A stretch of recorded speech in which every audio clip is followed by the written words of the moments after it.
என்ன விளையாடுறியா நீ? சொத்துக்கு ஆசைப்பட்டுதான் அந்த பொண்ணை கல்யாணம் பண்ணிக்கிறேனே ஒத்துக்கிட்டேன். அந்த ஆளு இப்ப சொத்து இல்லன்ட்டா. அப்புறம் இதுக்கு எவனையா லவ் பண்ண பொண்ணு நான் கல்யாணம் பண்ணிக்கணும்? இதோ பாரு, எவனையா லவ் பண்ண பொண்ணால ஏன் தலையில கட்ட பாக்காத. டேய், நீ என்ன ரொம்ப யோகியமாடா? இன்னொரு பொண்ணோட பழகிட்டு இன்னைக்கு சொத்து கிடைக்குதுன்னு உடனே இவளை கட்டிக்கிறேன்னு சொன்னவன் தானே நீ? அதான் இப்ப சொத்து இல்லைன்னு ஆயிடுச்சு. அப்படின்னு யாருடா சொன்னா? அதான் ஒண்ணு அந்த ஆளே சொல்லிட்டான். டேய், உனக்கு சொத்து தானே வேணும், அத வாங்கி கொடுக்க வேண்டியது என்னோட பொறுப்பு. இத்தனை நாளா நாம எதுக்காக காத்திருந்தோமோ அதுக்கு ஒரு நல்ல வாய்ப்பு கிடைச்சிருக்குடா. அவசரப்பட்டு காரியத்தை கிரியத்தை கெடுத்து விட்டுறாதீங்க.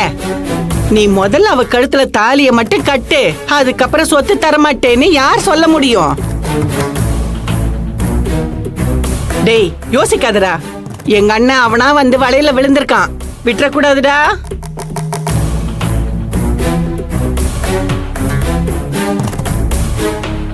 சிவசாமி, இதெல்லாம் ரொம்ப அநியாயம். இது அந்த ஆண்டவனுக்கே அடுக்காது. சுப்பையா, நீ அனாவசியமா அந்த விஷயத்தில் தலையிடாத. நண்பனா இருந்தா நண்பனா மட்டும் இரு, விரோதி ஆயிடாத.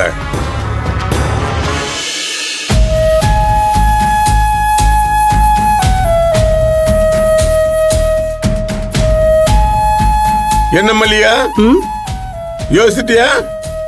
அண்ணே, இதுல யோசிக்கிறதுக்கு என்னென்ன இருக்கு? எனக்கு சொத்தெல்லாம் வேணாம் அண்ணே. உங்க அன்பு தானே எனக்கு பெரிய சொத்து. அது கிடைச்சா போதுண்ணே. கடைசி வரைக்கும் சண்டை போடாம என் கூட பேசினாவே எனக்கு அதுவே போதுண்ணே. அதே மாதிரி பூங்கொடிய தாலி கட்டி கூட்டிட்டு போன கையோட நான் என் வீட்டோடய வச்சுக்கிறேன்னே. எதுக்காகவும் உன் வீட்டுக்கு அனுப்ப மாட்டேனே. நான் என் மருமகளை தரையிலேயே நடக்க விட மாட்டேன், எங்கேயுமே விட மாட்டேன். பொட்டாட்ட பாத்துக்கிறேனே. அவ என் வீட்டை விட்டு போகணுங்கிற எண்ணமே என் மருமகளுக்கு வராதுன்னு சொல்றேன். அதெல்லாம் உன் பிரச்சனை. தாலி கட்டினதுக்கு அப்புறம் அவளை வெட்டி போட்டா கூட நான் கேட்க மாட்டேன்.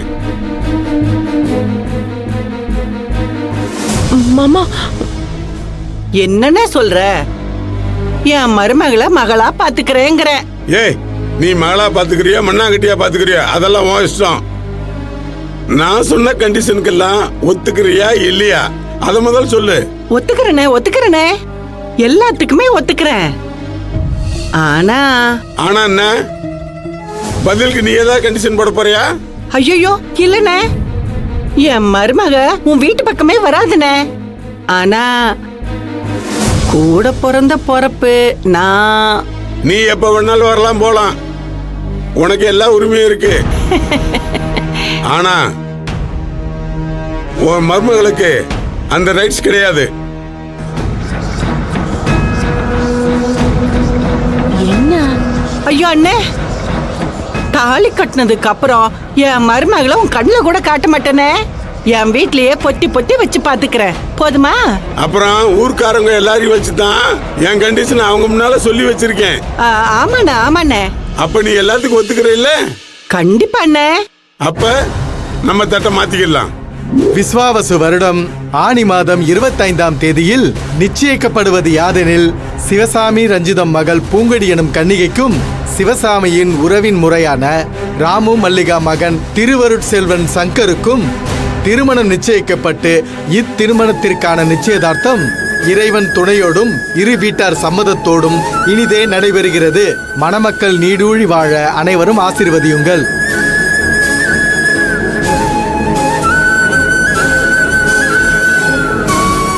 தட்டை மாத்திக்கங்க.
மல்லிகா.